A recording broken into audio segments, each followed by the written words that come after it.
Let's get some air in your head.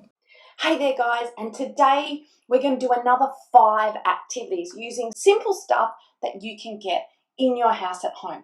So the first idea for today, for this activity, is we're going to do some coloured sensory foam, which means basically you get to shake stuff up, making a whole bunch of bubbles in different colours. So what you're going to need is a few resources. You're going to need soap, you're going to need water, you're going to need food colouring of lots of different colours, and you're going to need a blender, okay? A blender or a Thermomix or something like that. So what you're going to do is you're going to add in your water, a few drops of soap, a drop or two of food colouring, and then you're going to whiz it up and you're going to make this beautiful foam that you can play with.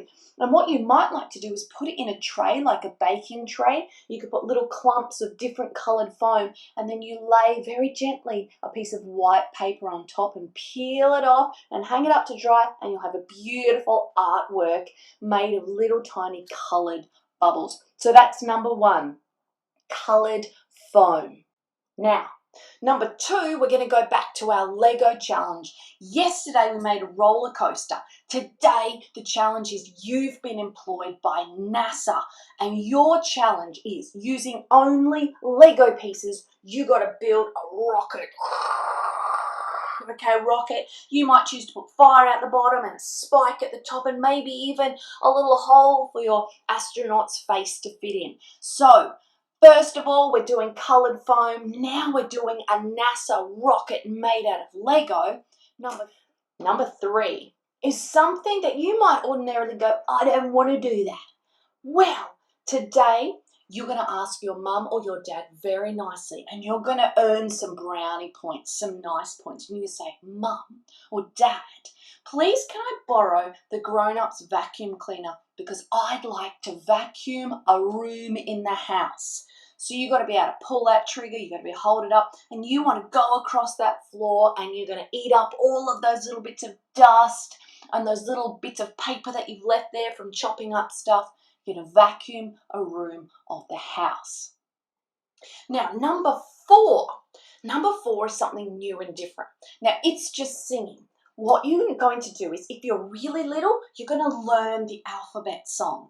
And if you're a little bit bigger, you're going to sing the alphabet song. So here's some different ways you could do it. You could simply just sing it and be done with it. Or if you're a little bit bigger, you might ask Mum or Dad perhaps to be able to use a laptop or a tablet or an iPhone or a normal phone and video you singing the alphabet song. And then you could, trim that little video and you can play it to your siblings to help teach your younger siblings the alphabet song. And then as an extension to that, you might get that nice piece of paper that you painted using foam, which is now dry, and you might like to draw your letter for your name, really giant in capital letter in the middle of that piece of beautiful artwork. So that's 4. Wonder what number 5's going to be. Number 5 is to get out some paints in an outdoor area. Make sure you set up the table, put a nice old rag down so that you don't get paint everywhere. And what you're going to do is you're going to paint a portrait, which is basically just a picture, a portrait of your entire family. So you might choose to do the portrait of Mum and Dad and your brothers and sisters that live with you in your house, or maybe your extended family, your grandma and your grandpa, aunts and uncles, or maybe you have a really good friend that is so much part of your family, you'd like to put them in as well. So that's our 5 today. What are they? We've got food colouring foam. We've got make a NASA rocket out of Lego. We've got vacuum a room in the house very carefully. We've got sing the alphabet song and maybe videotape yourself doing it. Help your little siblings to learn that song. And the last one was draw a portrait of your family. And if you'd like some more ideas, I'll see you again tomorrow. Bye.